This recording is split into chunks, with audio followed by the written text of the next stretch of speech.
Salut tout le monde, aujourd'hui je vais vous montrer comment remplacer le revêtement Bulltag de votre imprimante 3D.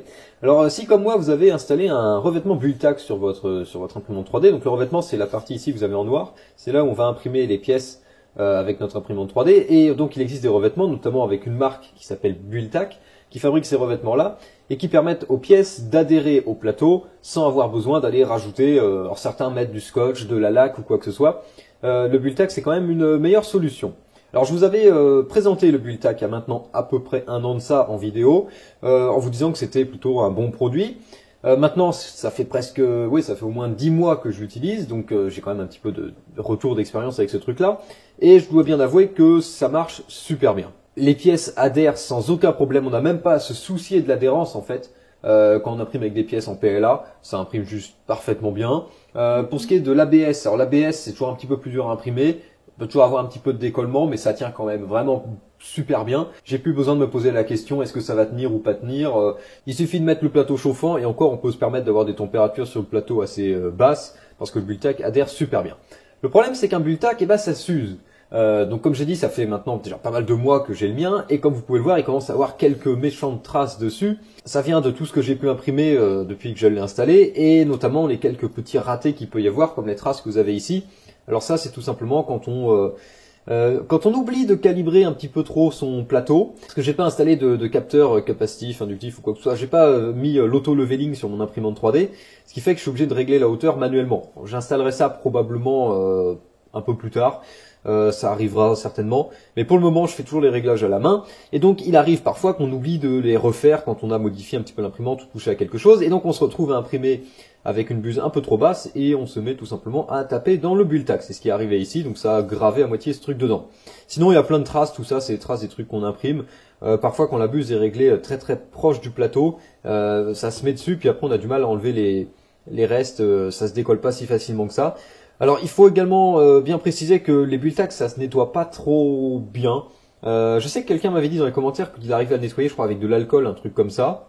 Alors, en tout cas, je sais que si on veut le nettoyer avec des produits qui sont un peu trop, comment dire, qui attaquent un peu trop, vous allez tout simplement dissoudre le Bulltag. Vous voyez également qu'avec le temps, le Bulltag devient un peu lisse à force d'enlever les pièces, coller, etc. Bon bref, ce truc-là adhère quand même moins que quand il était neuf. Il y a des zones comme les coins qui sont forcément moins utilisées, mais la zone centrale, elle est quand même déjà bien usée. Alors le temps est venu de remplacer ce Bulltag. J'en ai acheté un nouveau. Que voici.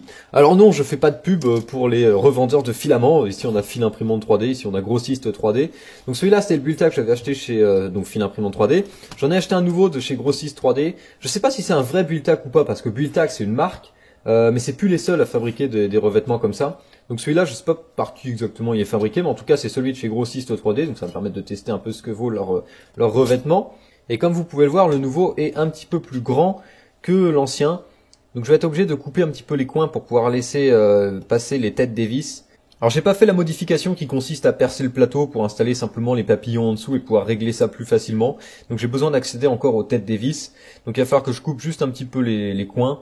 Oui, il va falloir que je les coupe quand même un peu pour pouvoir coller le nouveau revêtement. La question surtout que je me pose, c'est est-ce que ça colle super bien? Parce que ça fait maintenant presque un an quand même que ce truc-là est en place. Comment ça tient? Est-ce que ça va être simple à enlever ou pas? J'en sais rien. Donc bon, on va commencer par là.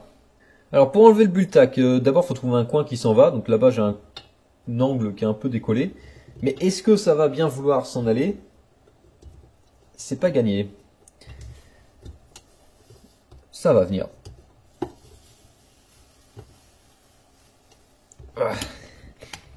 Comme prévu, c'est pas ce qu'il y a de plus simple.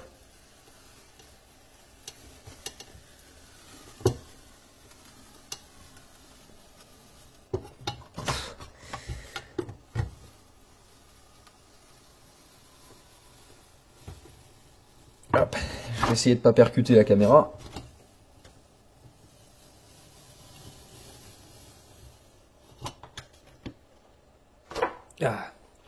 Et voilà mon ancien Bulltag. Donc c'est juste une feuille comme ça plastifiée. Vous voyez les traces que ça laisse même au dos. Et si vous vous demandez à quoi ça correspond la trace là, eh bien à mon avis ça doit correspondre au support que j'avais fait pour le Ice Cooler, enfin le truc qui m'a permis de faire un refroidissement PC avec les glaçons. Vous voyez que les traces restent même de l'autre côté. Donc maintenant on a le plateau en alu tout propre, enfin tout propre, sans le Bulltag. Il y a quelques traces de colle, donc je vais nettoyer ça avec de l'acétone que j'ai sous la main. Et puis ensuite, on va pouvoir installer le nouveau.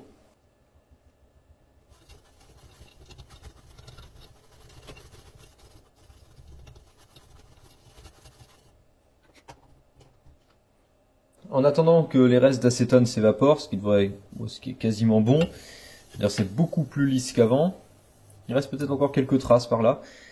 Maintenant, il va falloir que je trouve un petit peu comment couper mon nouveau revêtement. Donc il faut que je coupe...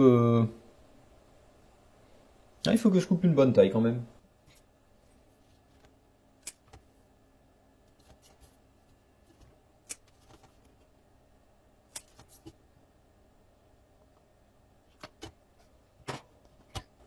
Ok, voilà mon revêtement ajusté. Maintenant, je vais voir si ça passe.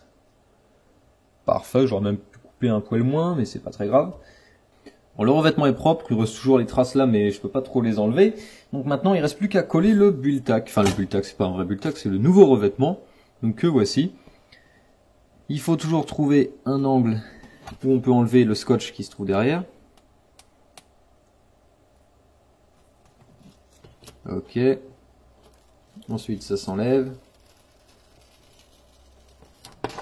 Magnifique. Et logiquement, ça se pose comme un carreau.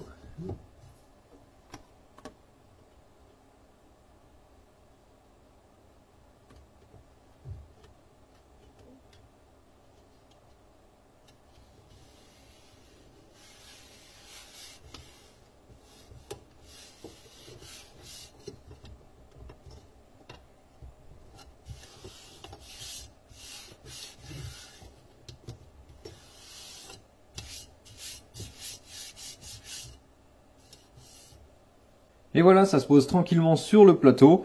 Donc ça c'était le revêtement Grossiste 3D, donc il fait je crois quelque chose comme 21 cm par 21 cm il me semble. Alors non, je fais pas de pub pour Grossiste 3D, même si maintenant ça va être écrit en gros sur mon imprimante 3D. C'est juste que voilà, ils avaient ce revêtement là, ça coûte 10 € et apparemment ça a l'air d'être parfait pour nos Anet A8, ou en tout cas pour toutes les imprimantes avec un plateau d'environ 22 cm par 22 cm. Il me restera plus qu'à tester un peu ce que ça vaut, mais je pense qu'on doit être sur la même chose à peu près que le Bulltack que j'avais avant. C'est la même texture, le même revêtement, donc je pense que c'est quasiment la même chose. Petite information supplémentaire dans cette fin de vidéo, vous pouvez regarder un petit peu mon extrudeur. Voilà, donc dans une vidéo précédente, je vous avais montré un extrudeur en direct drive pour pouvoir imprimer avec du filament flexible. Et comme j'ai racheté également du filament, justement chez Grossiste 3D, j'aurais racheté 1 kg de PLA qu'ils ont pour tester un peu, voir ce que vaut le filament de chez Grossiste 3D. Et donc comme j'ai cette bobine de 1 kg, j'ai décidé également de convertir mon extrudeur en Bowden. Donc voilà, j'ai enlevé le montage en direct drive que j'avais fait. Je peux toujours le remonter, hein, il est juste enlevé pour le moment. Et donc je suis en train d'essayer un Bowden pour voir un petit peu avec la Net A8 ce que ça donne, quelle vitesse on peut atteindre et est-ce que c'est intéressant ou pas. Voilà, donc c'est tout à fait normal si j'ai plus mon montage en direct drive, j'ai tout simplement mis le 3DV6 en Bowden pour tester. Voilà, je pense que j'ai plus rien d'autre à ajouter.